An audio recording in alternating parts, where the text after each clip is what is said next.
Good evening and welcome to another episode of In Focus. And we start with Gaza, where at least 50 children have been killed in Jabalia in northern Gaza over the past 48 hours due to Israeli airstrikes, in addition to attacks on a health center that provides polio vaccines to children. Meanwhile, the US elections are on their way in a few days, and it's locked in a virtual tie as both candidates battle for key swing states, with Michigan's Arab American votes taking on new significance. We start with the latest developments in Gaza.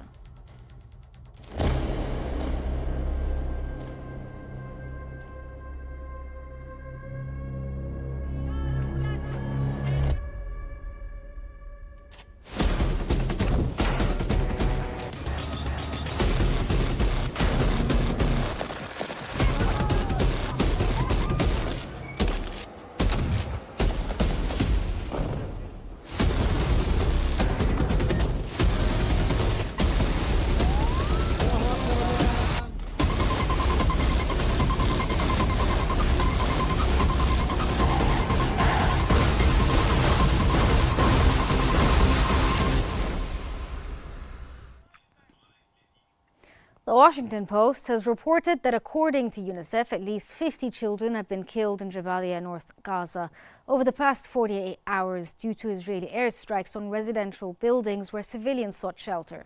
The agency warns that the entire population, especially children, face imminent threats from disease, famine, and ongoing bombardments. This surge in casualties is part of a nearly month-long Israeli aggression on the north, which has exacerbated an already dire humanitarian crisis. Additionally, an attack on the Sheikh Radwan Health Care Center, where a polio vaccination campaign was underway, injured 6 people, including 4 children. The WHO chief Tedros Adhanom Ghebreyesus expressed concern that such attacks undermine health protection efforts. To help us analyse the current situation in Gaza, we're joined from Geneva by Margaret Harris, a spokesperson for the World Health Organization. Thank you so much for joining us. It's a pleasure to be with you. Let's start off with the Director General of the WHO's remarks, where he said the situation unfolding in the north of Gaza is apocalyptic. Can you sort of describe the current humanitarian situation in Gaza, especially in light of the recent attacks that have happened in Jabalia, given the number of kids that have died in the last 48 hours, in addition to obviously, the north of Gaza itself being cut off completely from humanitarian aid? So the children of Gaza have really had their future, their lives hijacked by this conflict. The children, particularly in the north, are facing continual bombardment, but also starvation. It's very, very difficult right now to get any food into the north. It's very difficult to get clean water. It's very difficult to get medical aid. We did get medical aid supplies to the Kamal Adwan, which is a children's hospital in the north, and they were then hit in a subsequent bombardment. So those supplies were actually destroyed. And the doctors in that hospital say that they are very, very few doctors now, and they are trying to do surgery and anesthesia in the most difficult circumstances. Quite often it's doctors who don't even have that experience, but are doing their best to try to save the lives of children. The other thing that's really critical is the children are starving. We had what's called a severe acute malnutrition center at Kamal Adwan Hospital, but that's really not functioning. And yet we've got a huge numbers of children who are in a severe starvation. At least 60,000 children between 6 and 5 months are estimated to be suffering now from acute malnutrition. Well, since you spoke about, an attacks on the Kamal Adwan hospital, healthcare facilities generally in Gaza have been targeted by the Israeli army, including emergency services as well. In the north, there are a lot of reports when it comes to the emergency services and the hospitals that have been rendered non-operational or are not there at all. Like the emergency services can no longer go help the people under the rubble because they no longer exist. How does this sort of affect the situation in the north of Gaza? Do you think that this may lead to further deaths because of a lack of services? It definitely is. It's not just a matter of will it. It's happening right now.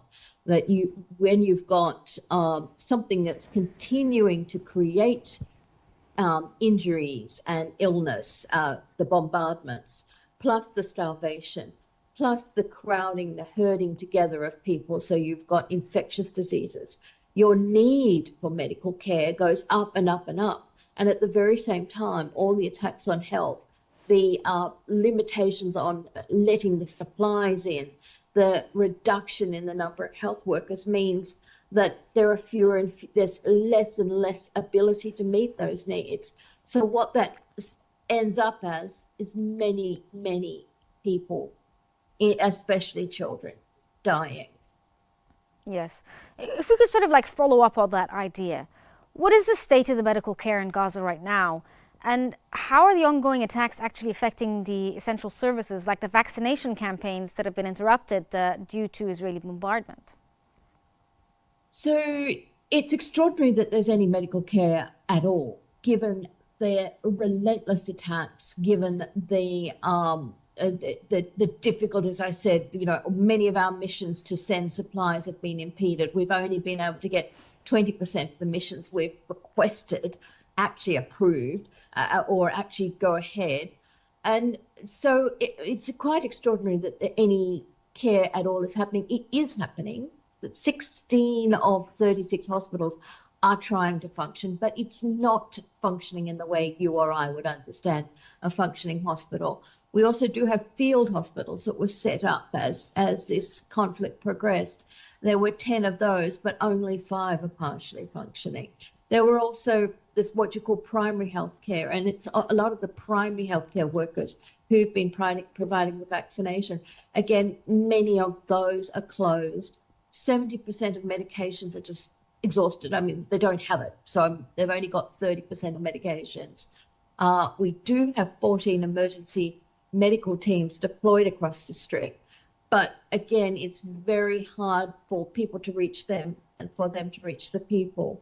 And you mentioned the polio vaccination campaign, which we are trying to carry out currently in the north. We've had to limit the places where we're doing it, and we've had to go from having fixed places where the parents can come with the children to relying on mobile teams. That's teams who go out and try to find the families and find the children, because that's the only way we're going to reach children at the moment. But it's very, very dangerous for those teams. You talked about a number of different factors that affect, children in Gaza.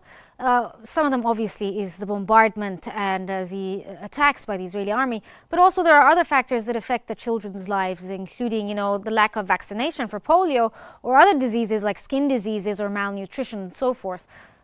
On the long run, what effect could this have on the children or the future adults of Gaza? It's having a massive effect. Just think, there's been a year's worth of babies born in Gaza since this conflict began, and they've been born to mothers who were starving, mothers who could not provide food for these babies when they were born, have not been able to provide a safe and healthy space for them. The older children are living a nightmare, and they are living in terror. Every day there are bombs. Every day they see things that no child should see. Every day they lose people they love. Many of them don't even have family members. They're just simply on their own. Others are trying to care for them. Many have suffered horrific, life-changing injuries. We've got thousands and thousands of children who've lost limbs, who are going to struggle to be able to walk and function normally. So you've got an entire generation who've had the most horrific things done to them, and just simply recovering mentally, let alone physically, will be a very long, hard road. You talked about the idea of the psychological effect on the children, in addition to the obvious disabilities that they may have due to, being attacked by bombardments or by the Israeli army in general. But, how has the recent attack on the Sheikh Radwan Healthcare Centre impacted the vaccination efforts? And how will this affect the health of the children in the area in the future? Because polio is quite a serious disease. What does this mean for, the physical health of children there? So polio is a very serious disease, and that's one of the reasons why there's been such massive efforts to vaccinate the children against polio. But there are many, many, many other infectious diseases that normally children would receive what we call the routine vaccination from birth. Now, it's been very difficult to reach children, especially those who've been recently born. I mean, actually, prior to this conflict, Gaza had one of the best records in the world. They had very, very high levels of childhood vaccination. So you've got the older generations who at least have had that protection. But again, this has been entirely disrupted by this conflict. So you've got children who've missed out not just on their polio vaccinations, but their vaccinations against measles, against respiratory diseases, against all the things that protect our little ones and allow our little ones to reach their 5th birthday. Okay, thank you so much for painting the dire image there in Gaza. That was Margaret Harris, a spokesperson for the World Health Organization. Thank you for joining us, and thank you for your insights on the situation. Moving on, as the clock ticks down to one of the most contentious elections in recent American history, both Donald Trump and Kamala Harris are locked in a near tie, with the outcome hinging on a handful of swing states. Polls suggest razor-thin margins between the candidates, with a unique and unexpected focus on the Arab American vote in Michigan. For many in the Arab world, the impact of American policy on Gaza and Lebanon has shaped their sentiments. And today, the Arab American community in Michigan finds itself at the heart of this political battle. Both campaigns are scrambling to win their support, knowing that any shift in Michigan's outcome could decide the elections.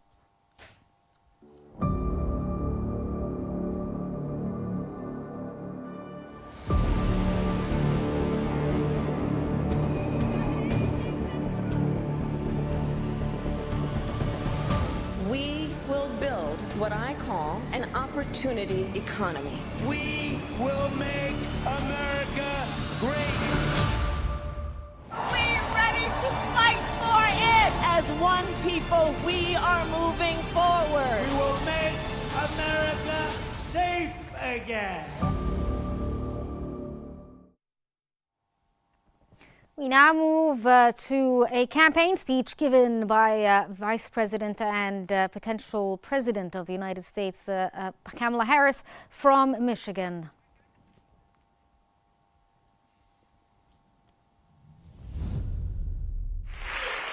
As I travel, I see Americans from so-called red states to so-called blue states who are ready to bend the arc of history toward justice.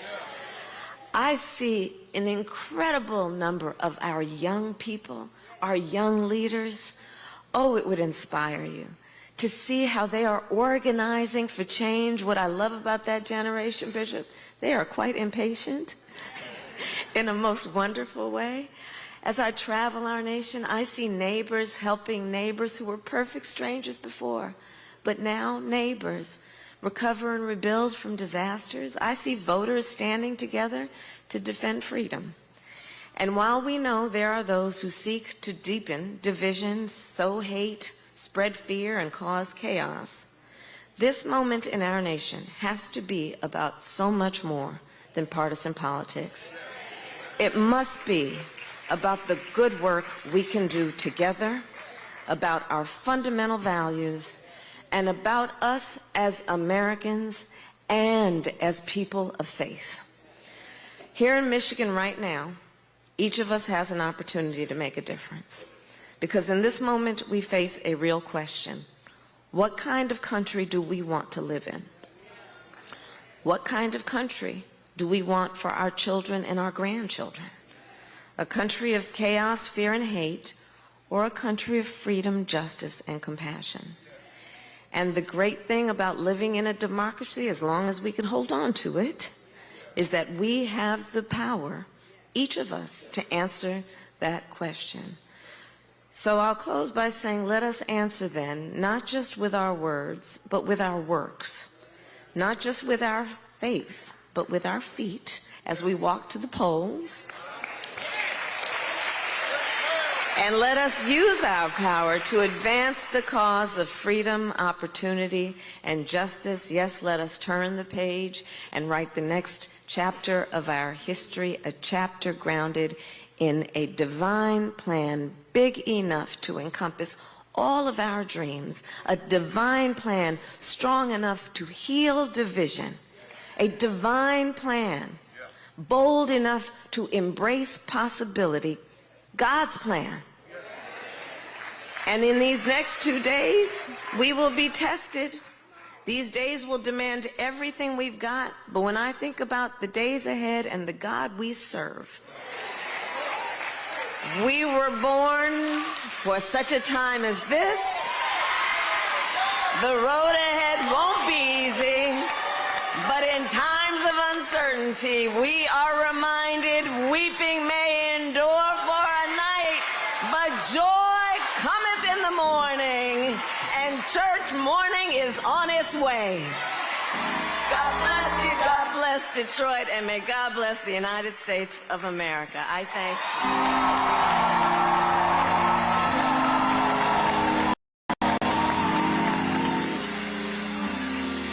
I believe we have the victory.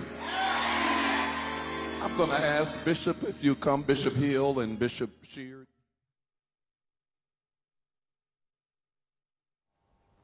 That was part of Kamala Harris's speech in Detroit, Michigan. She talked about how the young people have a strong will for change and are seeking freedom, in addition to talking about a moment in history where bipartisan politics should be part of facing the current challenges.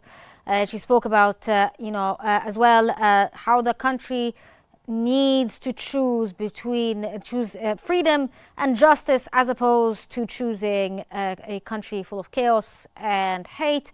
She also talked about a divine plan and how it encompasses everyone in the United States. We are now going to move on with our interview segment of In Focus. And joining us is Craig Katz, an advisor in the election operation management, and Dan Rainey, a strategic communications advisor, to analyze the critical factors shaping this race and how swing states like Pennsylvania, Michigan, and Wisconsin are taking center stage in the final days before the election. Thank you both for joining us. You bet. Thank you so much. Let me start off with Mr. Katz.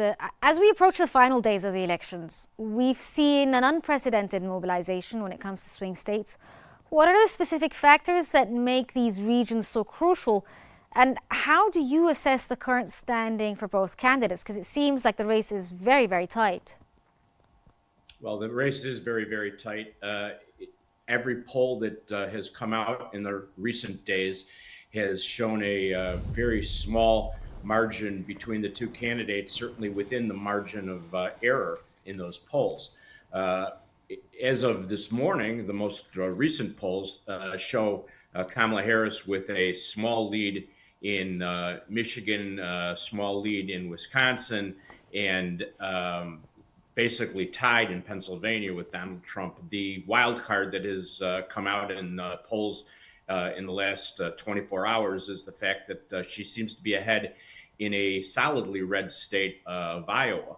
And that has thrown everything into a little bit of confusion because the Republicans were not expecting that to be the case. The swing states, or the battleground states, are important because they have a high concentration of suburban voters and women voters, and that is going to be a key to the election results in the United States, especially the women's vote. And Kamala Harris has been playing to the women's vote since she got into the campaign in July. The women's vote is certainly based in a large part on the choice issue in terms of medical care and women's rights to choose. However, there's also a secondary aspect to that, and that's the economy. Women are very interested in the economy because many of them are the ones who who make the daily payments for bills for grocery shopping and things of that nature. And so they're very tuned into the economy. The economy has taken an upward swing in the United States, but the message doesn't seem to have necessarily gotten out to all of the electorate. If we could also get Mr. Rainey's opinion when it comes to this. Mr. Katz talked about the idea of a demographic when it comes to women. They're more inclined to look towards Harris.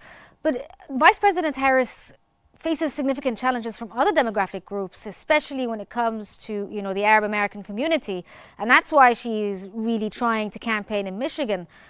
How can the Arab American vote possibly impact the presidential elections, and how important is it that she tries to appeal to the Arab American community?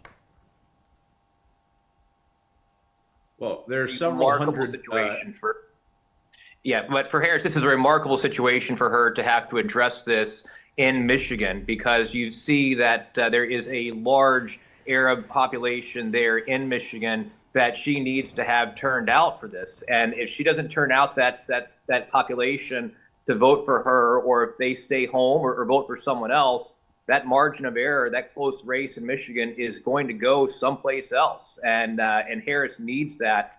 And we've seen that is a left on left argument right now. And yet the economy, women's issues, there's a ton of different things there. But at this point, we're 48 hours away from Election Day, and this comes down to turnout. That the time for campaigning is over, and the time for changing minds is over. It is now time to turn out these people that are going to be voting for you. And if she can't rely on that block of voters in Michigan, that's going to spell disaster for her there. I mean, she needs to win those 3 blue wall states if she has any hope of getting in the White House. Okay, back to you, Mr. Katz. With national polling, as we spoke earlier, they've shown that both candidates are nearly tied, with electoral dynamics differing in key states. Can you sort of explain to us how early voting trends are influencing this race, especially in the context of Republican and Democratic turnout strategies?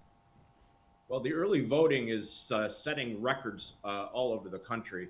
The numbers are astronomical. In Georgia and in many other states, the early voting numbers are just through the ceiling. So it's really affecting things because traditionally the Democrats have benefited from early voting, while Republicans have been more day of voters. And the Republican efforts have turned a little bit more towards early voting this election cycle. And so it's very hard to predict how many of these early voters are going towards Republicans or towards Democrats. Again, the Democrats, generally speaking, are happier about early voting. It's just a question of whether or not the Republicans who are early voting will draw from the Republicans who would normally vote on Election Day. Because if, in fact, that's the case, then the Republicans aren't really gaining very much of anything. It's just a question of shifting when their voting habits are taking place. But early voting is an indicator of the enthusiasm in this election and how important this election is. And the fact that the numbers for early voting are so high suggests that we are going to have record numbers of voters this year, especially among the younger age groups who traditionally have been more indifferent towards taking their rights to vote. So that's pretty much where the early voting comes into this. So, Mr. Rainey, the Harris campaign has sort of honed in on the idea of portraying Trump as a threat to democracy, as we've seen with the most recent speech that she just gave in Michigan. Do you believe this strategy resonates with voters, or has it diverted attention from the issues that really concern the voter, as you spoke about the idea of economic issues, and also Mr. Katz talked about it, that this seems to be the top concern for this election cycle, especially with the younger people? Well, I'm certain that the Harris campaign and the Trump campaign both have internal information about what is resonating with the voters and what is turning them out. The trouble that Harris has is that she is directly tied to the current administration. She's directly tied to the inflation that it represents, the immigration debacle, the upward rise in crime that we're seeing out there. No matter how you measure it, there are lots and lots of problems that the United States is facing right now. And these issues are such that Harris can't really talk about those things because she is so tied to the current record and what brought us here into this situation. And so really the only thing that she has is to differentiate herself from her opponent, Donald Trump, because the more she tries to differentiate herself from the current president, Joe Biden, the more it shows that she was the vice president, and a lot of these problems happened on her watch. And so it is it is troubling that it has gone so absurdly negative. The comparisons to Hitler and things like that, taking anything that Trump says out of context and demonizing him even more. It's troubling that these are not issues that are being talked about. But if that's what's working to turn people out for the campaign, then good for Harris. But I do think that the voters that are out there for multiple issues, meaning economy, immigration, crime, opportunity, jobs, these are all issues that are going to be beneficial to Trump. Well, thank you both so much. Unfortunately, we're out of time. Thank you, Craig Katz and Dan Rainey, for your insights as we approach one of the most pivotal elections in recent American history. The outcome of this race will shape the future of the United States and influence the global political landscape. As voters head to the polls, we'll continue to watch these razor-thin margins in key swing states where every vote truly counts. That wraps up our episode for today of In Focus. Thank you for watching. Remember to stay updated by following Q News on YouTube, Facebook, X, Instagram and TikTok at QNewsEG for the latest developments.